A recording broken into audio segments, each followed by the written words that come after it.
parce que daal gars yi ñu doon werante naan il a 40% que Libé bu France. moo titre Ali Bongo et les 40%.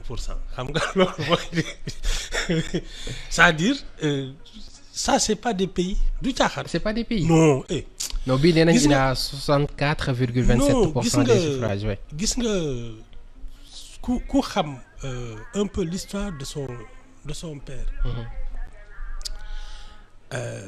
Tu te demandes comment on a pu jusqu'à présent parce que dëkk yooyu quoi qu'on dise hein, il y a pas d'institution il y a rien benn nit dafay toog ak njabootam di def lu ko neex. xeetu monarchie la. C'était une monarchie ba pare tu peux avoir des monarques éclairés. mais gis nga Bongo bu njëkk bi. oui Oumar. non il s'appelait d'abord xaw ma kii la woon dafa njëkk moom déjà il est né pratiquement animiste. bi mu ne dafay rencontrer le pape ca la tuubee tudd xaw ma Albert Bernard Bongo. Albert Bernard Bongo ca lay doog a tuub. bi pétrole be kii bi commencé bari mu tudd Omar Bongo pour dugg OPEP. c'est-à-dire voilà celui qui a régné pratiquement il paraît que ay une trentaine de veuves ak yooyu la fi bàyyi ay 50 gosses. ah oui ça c'est pas des pays de veuves. je te dis dont 2 officiels la ñu wax. mais li si des yëpp non ça c'est pas des pays. mais lan moo mën a expliquer c'est vrai que ni usure wi am na ci.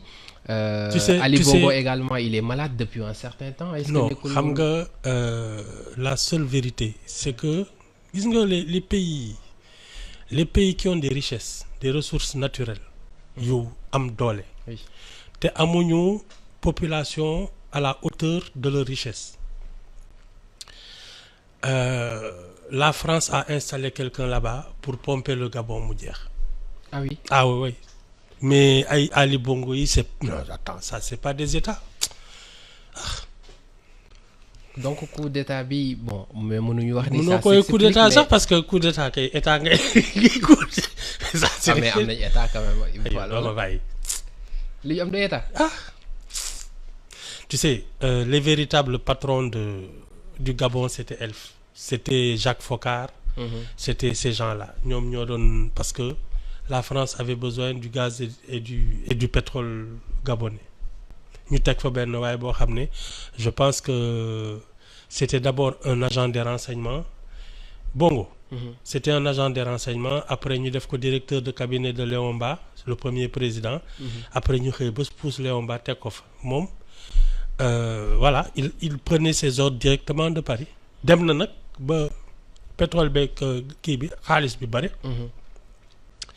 mu am doole ci dans la politique française day toog Libreville gars yi di ko seet si mu leen di jox ay maletu xaalis léeg-léeg mu ne ministre bi kii daal war nañ ko wàcce wala bref. C'était ça son truc mais naka la mujjee bi ñu ko commencé xam naa nag xam nga tubaab bi suñu demee ba xam ne soxlootuñ la. dañ lay indil sikk. ci lañ commencé la traque des biens mal acquis.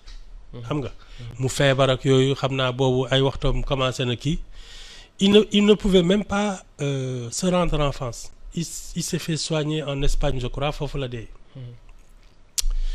bon ñu jël doom ji teg mais c'est pas des pays gis nga moo tax quand je vois nous ici au Sénégal. Les gens s'amusaient avec nos institutions. Avec notre magistrature nos forces de défense ak yooyu. xamuñu c'est à quel point on est chanceux. ah oui c'est une chance. mais ñi waaw quand tu n'as parce que ce sont des zones de non-droit pratiquement. Il y a des gens qui là-bas ont droit de vie et de mort. Sur tout le monde. waa ji su ko neexoon takk ay ministre fase fii dugg non mais attends ça c'est pas des pays. mais yow daa mel ni li nga doon wax sànq ci 30 veuves yeeg yooyu doon daf la def cas. ah yow loolu jaaxalul. il paraît qu'il y a une de ses sa première femme c'était une foog naa Patience Dabani la tuddoon. C'était une musicienne. Oui. am na daal lu mu buub ci xaalisu palais ba dem installé aux États-Unis jàpp ñàmbur. Ça c'est pas des pays. mais tey bu ñu gisee ni coup d'état yi tegaloowee en Afrique te dëkk yi yamuñu tey boo jëlee fu mel ni Guinée xëy na bokkuñu trop ak Mali bokkuñu trop ak Niger yamul ak Gabon mais n'empêche mbir yi ñu ngi continuer. les mêmes je pense que les mêmes causes produisent les mêmes effets. Institutions yu solides ñoo lay musal ci lii. donc ce qu'ils ont en commun. oui ay institutions yoo oui parce que duñ ne faible mais xëy na amul. oui non voilà c'est pratiquement ça parce que tu sais ñun contrairement à ce qu'on nous dit ici parce que maa ngi gis ñuy naan fii on est sous dictature rek ci ngay kii ak yooyu Sénégal. Oui. On organise des élections régulièrement même avant les indépendances. Fii Sénégal on organisait des représentants du territoire sénégalais à l'Assemblée française. Oui. On a organisé des élections de 63 à maintenant régulièrement c'est-à-dire que loo ci mënti dégg. Il y a des choses qui ne bougent pas. Mais la Guinée. Penses-tu que elle peut avoir de vraies institutions quand quelqu'un comme Sékou Touré a fait 20 ans de terreur là-bas.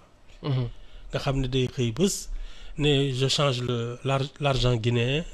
C'est-à-dire ce sont des zones de non-droit te culture boobu su yàggee ci dëkk bi. C'est pour cela que après il y a pas de formation il y a rien donc il y a aucune culture de la République. Parce que fii tu as un prytanée militaire tu as des trucs yoo xam ne ça waay une formation où on te fait comprendre que tu sers un pays avec des institutions yooyu ñun soo xoolee. Nos forces de défense et de sécurité les soldats les militaires les gendarmes ak yooyu. Le commandement là. koo ci làmb diplôme la ba mu fees. Le niveau est élevé. du tey benn. mais ñee laaj leen lan la ñuy jàng non c'est pas des pays. non. mais li ñu gis nii est-ce que du produire li ñuy tuddee effet dynamo également tey bu ñu xoolee fi nga xamante ni moom moo di Guinée jaar Mali jaar Niger barki démb tey nu mu tudd Gabon est-ce que nekkul ni li ñuy tuddee c'est le début du commencement mel na ni tendance là. Non man ce que je crains. Oui. mooy parce que. dëkk bi ñuy doog a sanc il faut que justement d'abord il faut former les gens la population ñun on a beau se plaindre ici l'éducation nationale man je m'en plains tous les jours mais il y a un minimum au moins qui sait servir une administration li ci des nag bon mais quand même man j'ai vu un pays comme la Guinée mës nga déglu Dadis Camara muy wax mais tu te demandes qui est-ce qu'il aurait même pu être commissaire de police au Sénégal ah non mais et c'est ça le problème les gens ne sont pas formés les institutions n'existent pratiquement pas elles ne le sont que de nom dañuy kii nii rek on fait semblant mais attends ñi génn guñ ci lii de je sais pas comment on peut régler les problèmes de ces pays-là mais ça va être très dur. mais est-ce que mënuñu craindre également que ñeneen ñi leen gën a jege wala ñu xaw a yam situation parce que gis nañ ni bëri na ci dëkk yoo xamante ne fii léegi ñu tudd Cameroun di. foofu laa doon jëm si mais bien sûr foofu laa doon jëm si bëri na si dëkk yoo xamante ni ña fa nekk ça fait des décennies ñu ngi fa di jiite askan bi. Ces pays-là n'ont pas tu sais ils n'ont pas d'armature amuñu armature dafa mel ni quelqu'un qui n'a pas de colonne vertébrale.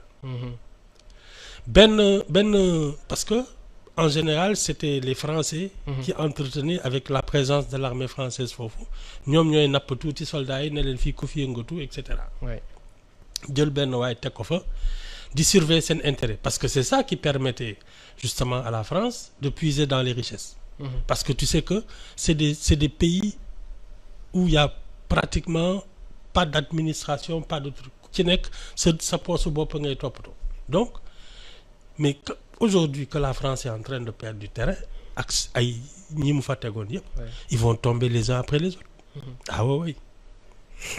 kon la tendance sera suivie loolu nga jàpp. loolu laa foog de parce que ñi di kii nii actuellement avec le départ de la France progressivement du continent africain ñi ñu fa tegoon ñëpp dañuy commencer di daanu armée française dafay doon nekk les kii français dugg fii génn fële ñoo leen doon jàppale. léeg-léeg ñu dimbali leen suñu lekkee say richesse ba mu kii. gis nañ sax ni léegi ñu ci bëri ci gars yi craindre tuñ trop présence bi parce que gis nañ ni Barkhane bi mu génnee Mali génn Burkina Faso Niger la dem. alors que teewul ñi nga xamante ni ñoom ñoo di militaires yi def li ñuy def. non de toute façon l'influence française est là non seulement. parce que li ko indi mooy dafa am ñeneen ñuy yegg si. la Russie la Chine voilà ay l'Inde ak yooyu ñu ngi ñëw. donc fi France téye woon parce que de temps en temps day jël say richesse yëpp nga am ay problème fay ay salaire mu wiccax la dara léeg-léeg mu lebal la xaalis defaree ko tali nga toog nga noddantiku comme nag les dirigeants là. soo leen ne bon defal nañ na virement foofu ñu gën a defaru. C'est ce système-là qui est en train de tomber. Les uns après les autres nag. ñoom ñëpp. Les conséquences yu mu mën a am si Afrique. Man ce que je crains. Oui. Parce que de toute façon ces systèmes-là ne sont pas viables. parce que non liñ fiy def nii. oui parce que soo leen xoolee ñoom ñëpp amu ci kenn koo xam ne il a développé quelque chose. donc le Gabon malgré son potentiel. Normalement Gabon xëy na waroon na mën a mel ni comment il s'appelle ay Dubaï ak compagnie genre dëkk yooyu. am nañ lépp ngir. pour nekk un grand pays. am nañ richesse yi bariwuñu loolu. ils sont pas nombreux ils ont beaucoup d'argent ils sont même obligés d'importer des travailleurs sénégalais yu bari dañ doon dem foofu. surtout les enseignants les médecins on pense à nos compatriotes yi nga xamante ne ñu ngi fa jamono ci.